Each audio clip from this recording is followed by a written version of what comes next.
விவசாயியோட நெல் வயல்ல ஒரு சிட்டுக்குருவி கூடு கட்டி குஞ்சு பொறிச்சு வாழ்ந்துச்சான்.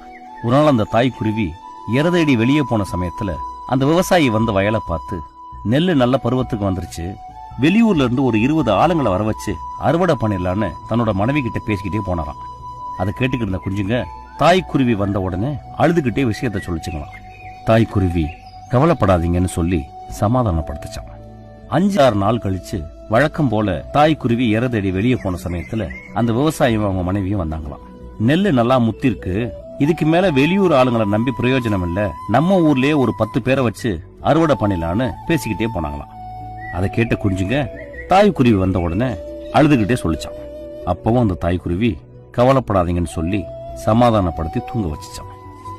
திரும்ப ஒரு 5 நாள் கழிச்சு விவசாயியும் அவங்க மனைவியும் வந்து, இதுக்கு மேல நெல்ல அறுக்காம விட்டா எல்லாம் வீணா போயிடும், வெளியாளுங்களை நம்பி பிரயோஜனம் இல்ல, நடக்கிறது நடக்கட்டும், நாளைக்கு நம்மளே இறங்கி அறுத்துடலான்னு பேசிக்கிட்டே போனாங்களாம்.